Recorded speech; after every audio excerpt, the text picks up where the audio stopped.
കഴിഞ്ഞ പാർട്ടിൽ തിരുമലൈക്കോവിൽ എത്തിയത് വരെയായിരുന്നു ഉണ്ടായിരുന്നത്. ഇതിൽ നമുക്ക് കോവിലിലെ വിശേഷങ്ങൾ കാണാം. അങ്ങനെ 8:30 കോവിലെത്തി. നമ്മൾ കോവിലിന്റെ മുകളിലെത്താൻ ഏകദേശം 9:624 പടിക്ക് നമ്മൾ കയറണമല്ലോ എന്ന് പറഞ്ഞാൽ കയറണമെന്ന് നിർബന്ധമൊന്നുമില്ല, പറ്റുന്നവർക്ക് മാത്രം കയറിയാൽ മതി. ഇപ്പൊ കയറാൻ വയ്യാത്തവർക്ക് വണ്ടിയിൽ തന്നെ അമ്പലത്തിന്റെ മുകളിലെത്താനുള്ള വഴി വേറെയുണ്ട്. പടി കയറി ക്ഷീണിക്കുന്നവർക്ക് വിശ്രമിക്കാനായിട്ട് ഇടയ്ക്കിടയ്ക്ക് ചില കൂടാരങ്ങൾ പോലുള്ള സ്ഥലങ്ങളും. അതെല്ലാം കഴിഞ്ഞ് അമ്പലത്തിന്റെ മുകളിൽ എത്തുമ്പോൾ ക്ഷീണം ഒന്നും അല്ലാതായിട്ട് മാറും. കാരണം അത്രയ്ക്ക് അടിപൊളി കാഴ്ചയാണ് അമ്പലത്തിന്റെ അവിടെ ഉള്ളത്. അമ്പലത്തിന്റെ വളരെ കുറച്ച് വീഡിയോസ് മാത്രമേ എനിക്ക് എടുക്കാൻ പറ്റൂ. കാരണം വീഡിയോസ് എടുക്കുന്നതിനേക്കാൾ ഉപരി നമ്മൾ ആ കാഴ്ചകൾ ഇങ്ങനെ കണ്ടുകൊണ്ട് നിൽക്കാൻ തോന്നും എന്ന് കരുതി ഫോട്ടോസ് എടുക്കാതിരിക്കാനും പറ്റൂല. അങ്ങനെ കുറച്ച് ഫോട്ടോസ് ഒക്കെ നമ്മൾ അവിടെ നിന്ന് എടുത്തു.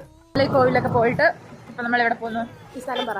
സ്ഥലത്തിന്റെ പേര് തമിഴാണ്, വായിക്കാറില്ല. ഇവിടെ 9:32 നമ്മൾ ബ്രേക്ക്ഫാസ്റ്റ് കഴിക്കാൻ, അതായത് കാപ്പി പലഹാരം കഴിക്കാൻ ചെളിയുള്ള ഒരു സ്ഥലത്തേക്ക് നമ്മൾ കയറിയിരിക്കുന്നു. അതെ, ഫുഡ് കഴിക്കാൻ കയറിയിരിക്കുന്നു. ഫുഡെല്ലാം കഴിച്ച് നമ്മൾ അടുത്ത സ്ഥലത്തോട്ട് പോവാണ്. അടുത്ത സ്ഥലം ഏതാണെന്ന് അറിയണമെങ്കിൽ എൻ്റെ ചാനൽ സബ്സ്ക്രൈബ് ചെയ്ത് വെച്ചോ. അടുത്ത പാർട്ടി കാണാം.